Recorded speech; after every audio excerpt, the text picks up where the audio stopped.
Welcome back to Comic Issues Daily, your recap and all that always delivers more news than the Bugle or the Planet. I'm your host, Bryant, and today we got 12 massive stories from Netflix Witcher debut of Liam Hemsworth to Marvel's Most Dangerous Mutants making a comeback, to the end of Diamond's preview catalog. Buckle up because we're diving into everything comics, gaming, and beyond. But before we do that, just wanted to remind everybody that the comic book community is helping out with GoFundMe to support Brandon from Mon Comics. Last Sunday, a week ago Sunday, he and his family lost their house in a house fire. So there is a GoFundMe that is trying to raise support for them. So please check that out. And if you can contribute, please do. All right. First story today is from about Netflix. It was Netflix. They just released the first trailer for The Witcher Season 4, and comicbook.com notes that it's the biggest change in the show's history. Liam Hemsworth officially steps in Geralt's boots after Henry Cavill departure. The teaser sets the stage for a continent at war with Geralt, Yennefer, and Ciri. Separated and facing unique struggles, we see Yennefer rallying mages and Ertuzuts, Cersei fleeing into the desert of Karath, and Jacer with a rare somber tone. I apologize for butchering those names. I don't know the Witcher storyline. My brother probably kicked my butt because I think he does know all that.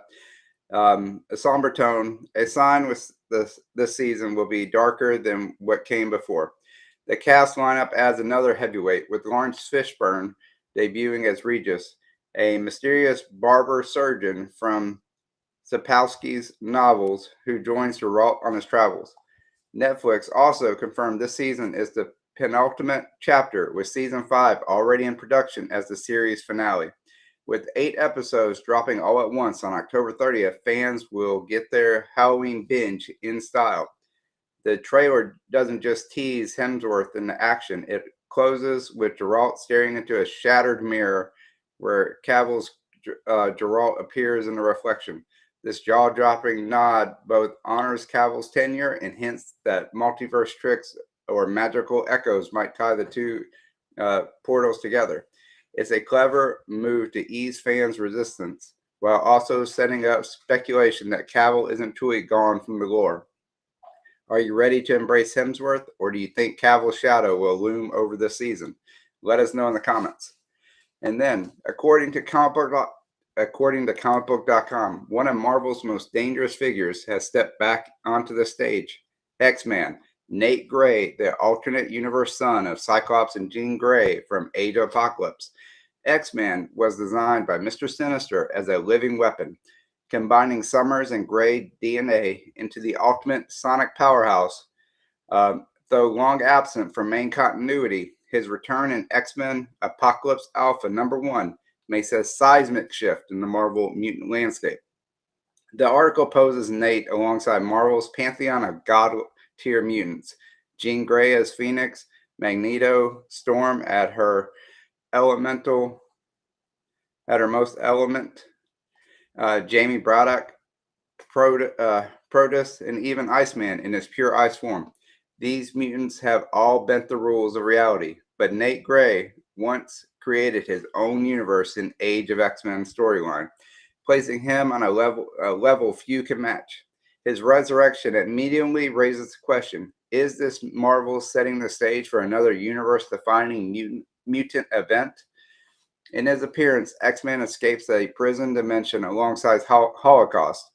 Within moments, he uses his restored powers to rewrite the outcome of an Orcus attack, erasing destruction that had already occurred, as if it never happened. This isn't a weakened version of Nate. Marvel has restored him to full godhood, reestablishing him as a wild card who could either save mutant kind or unravel reality. Do you trust Nate Gray to be the X-Men salvation, or is Marvel just reintroducing another uncontrollable bomb? Share your thoughts below. All right, and then let me check the chat real quick. Oh, hey Shane, we got Shane from 1063 Comics number 2. Uh, yep. You like that X-Men run? Cool. All right. Thank you for being here. Then also, comicbook.com has speculated that Marvel Cinematic Universe may not rely solely on Victor Von Doom as the next big villain. Instead, Marvel Studio could pivot towards Annihilus, ruler of the negative zone, as Doom's potential stand-in.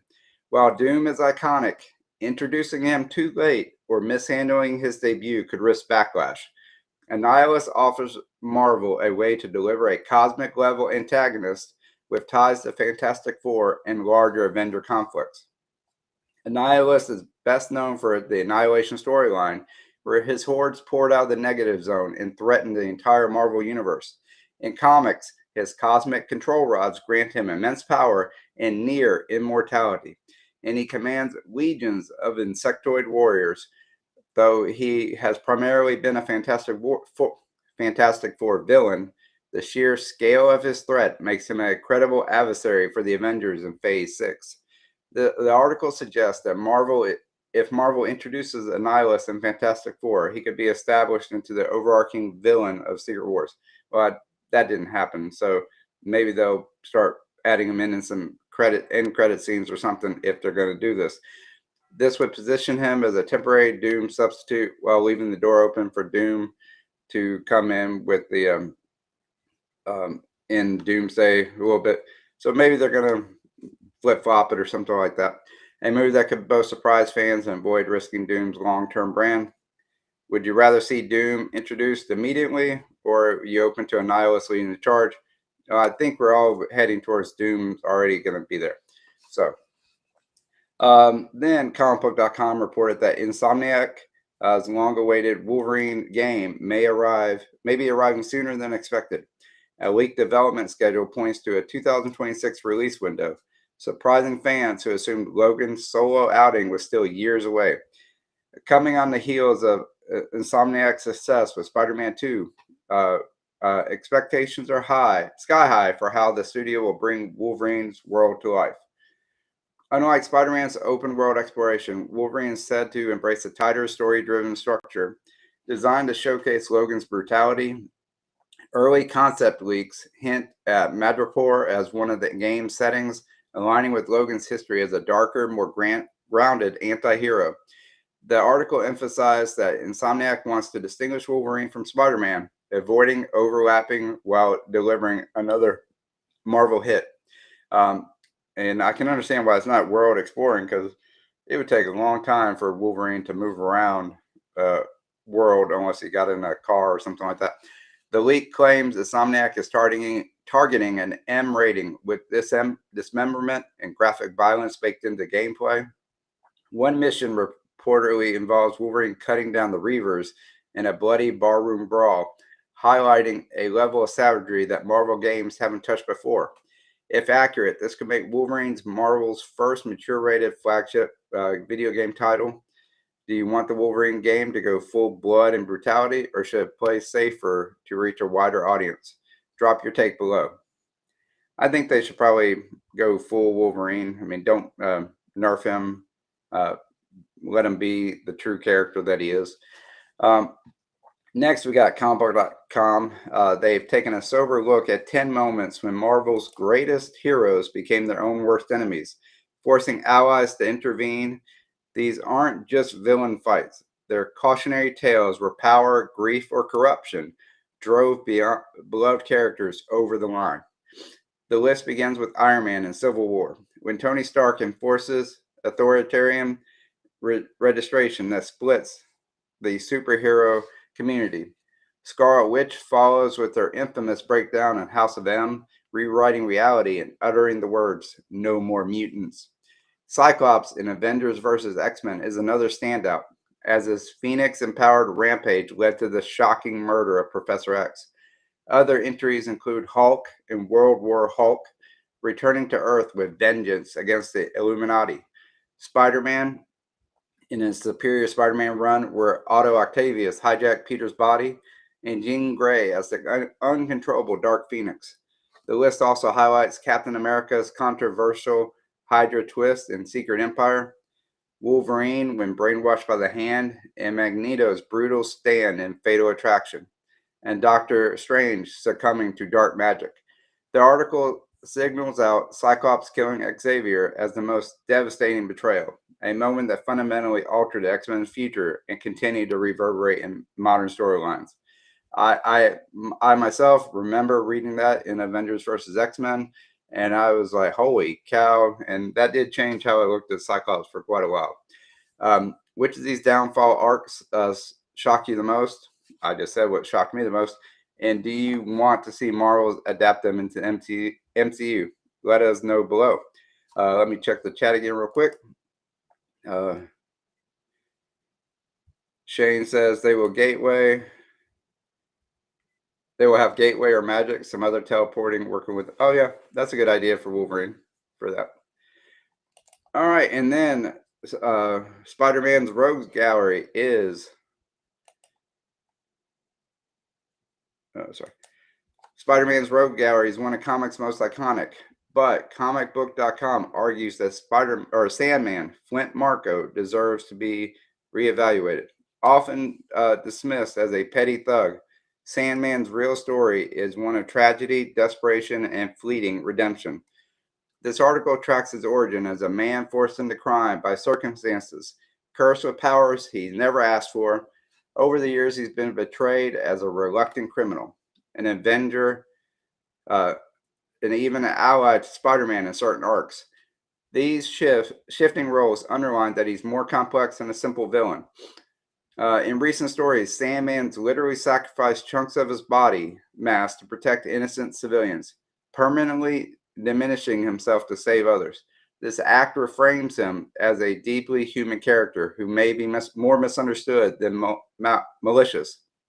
Do you think Spider-Man deserves Sandman deserves a full redemption arc? Maybe even a proper hero run? Tell us in the comments. Comicbook.com compiled the most infamous Marvel reboots moments when editorial decisions derailed fans' trust. Reboots are supposed to reinvigorate, but these became cautionary tales. Top of the list is One More Day, where Peter Parker erased his marriage to Mary Jane by bargaining with Mephisto. It remains the most reviled reboot in Spider-Man history. The Clone Saga is another Spider-Man misstep, dragging readers through endless confusion over Ben Reilly's identity. Broader Marvel misfires like Heroes Reborn and Ultimatum devastated whole universes, while Onslaught Reborn doubled down on an already convoluted villain. Other duds include Secret War 2, Fear Itself, Age of Ultron, Avengers Disassembled, Fallout, and Axis, each either muddling continuity, under-delivering stakes, or alienating fans. Comicbook.com makes clear that One More Day tops the list as Marvel's most damaging editorial decision, permanently altering Spider-Man's mythos in a way many fans still resent. Do you agree One More Day was the worst, or do you have another contender? Drop your vote below. And Screen Rant shines a spotlight on DC's most powerful women, celebrating their roles as leaders and legends. While Wonder Woman inadvertently tops their rank, the list showcases how varied strength can be across the DC universe. Supergirl earns her place through Kryptonian resilience, while Big Barda demonstrates that the might of New God warriors who broke free of Apocalypse. Power Girl stands tall as another Kryptonian powerhouse with a bold personality, and Zatanna proves that magic rivals muscle when it comes to saving the League. Black Canary is also recognized for pairing mastery of combat with the destructive Canary Cry. The top 5 in Screen Rant's rankings are Wonder Woman, Supergirl, Big Barda, Power Girl, and Zatanna. The article emphasizes that these characters aren't just strong, they shape the very direction of the DC universe. Which of the DC women do you think James Gunn should spotlight first in his DCU? Share your picks below. Personally, I think you got to bring Wonder Woman out there. You got to get the Trinity in place, and then you can build around them. It just makes the most sense to me. Screen Rant also in another story revealed that before creating the Fantastic Four, Stan Lee nearly quit the comic industry altogether. Frustrated by formulaic scripts, Lee was ready to walk away until his wife Joan encouraged him to write one more comic the way he wanted to do it. That gamble gave birth to the Fantastic Four and Marvel's Silver Age. This article underlines how Lee's decision reshaped Marvel forever. Without that turning point, characters like Spider-Man, the X-Men, and the Avengers might never have existed. And the world would be a worse place without any of them, without those books. Lee's breaking point came just before DC's Justice League debut. Had he quit then, Marvel might have missed the superhero boom entirely.